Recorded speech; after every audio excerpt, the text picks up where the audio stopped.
I'm sitting in my hotel room across the street from the World Trade Center site, thinking about the recent backlashes toward energy development in the world today. In California, we saw people dying from gas pipelines bursting. In West Virginia, we saw people dying from coal mine explosions. And then finally, of course, in Japan, we see a tragedy, the dimensions of which can only be imagined at this point. The idea that we would have to do somehow with less strikes horror into American people and probably all of us who enjoy a relatively modern standard of living. It may be that this spurt of accidents is just a coincidence, or it may be that we're pushing things beyond the limits. Yes, nuclear safety has long been lackadaisical in Japan, just as it has been in the United States. And yes, regulation has been lax in the coal mines and in the maintenance of the pipelines. And yes, of course, this kind of regulation is useful because it helps to boost profits, at least temporarily, and maintain the fiction that we can continue to live the same way we have.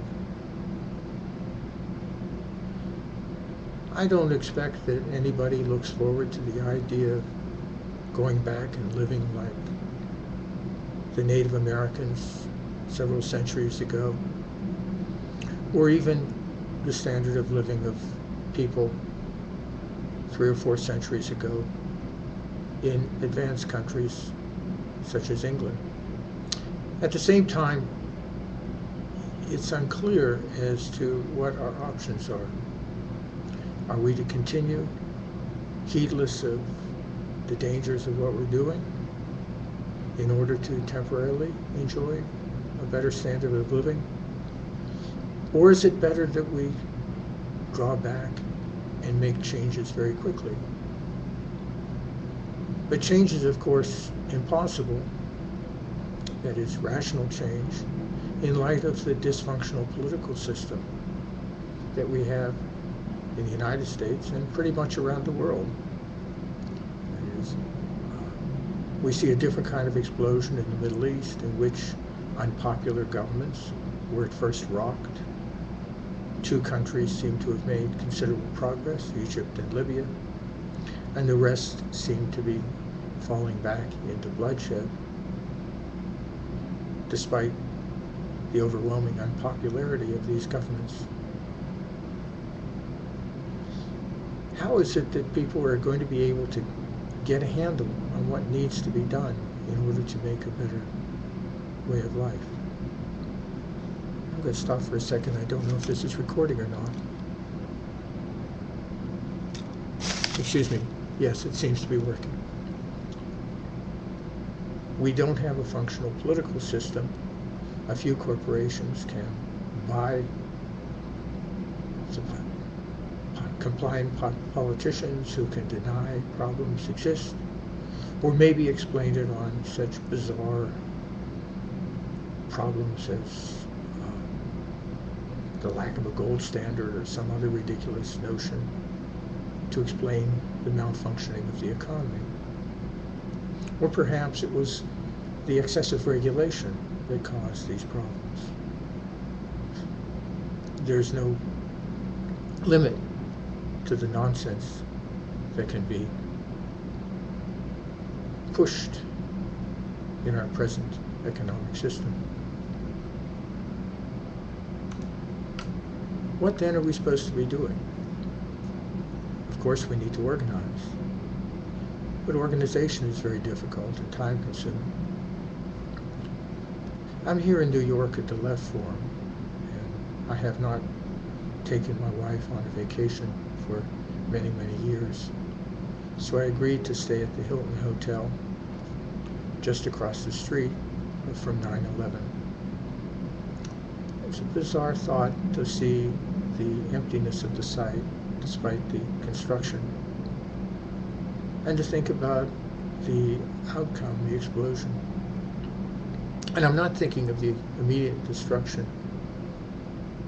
that occurred, but how the explosion was able to create totally unproductive responses, namely to demonize Muslims, to remove what remained of the democratic rights of the people in our country, all in the name of responding to 9/11. I bring this up because I wonder what sort of irrational responses will come from the tragedy in Japan. So far, nothing has happened as a result of the tragedies in the coal mine or in the gas pipeline. Will this be a means to give further power to those who don't deserve it? What kind of decisions will we be making? Again, we have Citizens United, which makes organization in political activity relatively impossible. And yet that might be a good thing. That is, if we somehow turn our heads away from trying to organize electoral politics and instead organize for meaningful change in other ways, possibly that would be better. How we get started, who starts it, how it will emerge, I don't know. I do feel confident in saying that the direction we're headed in is dysfunctional, untenable, and ultimately impossible to maintain. What then is the direction that we'll take? I don't know. Anyway, my thoughts come from The change is, of course, impossible and irrational change in light of the dysfunctional system that we stay pretty much. My computer's acting up. That's the end. Kind of explosive leaks which unpopular governments work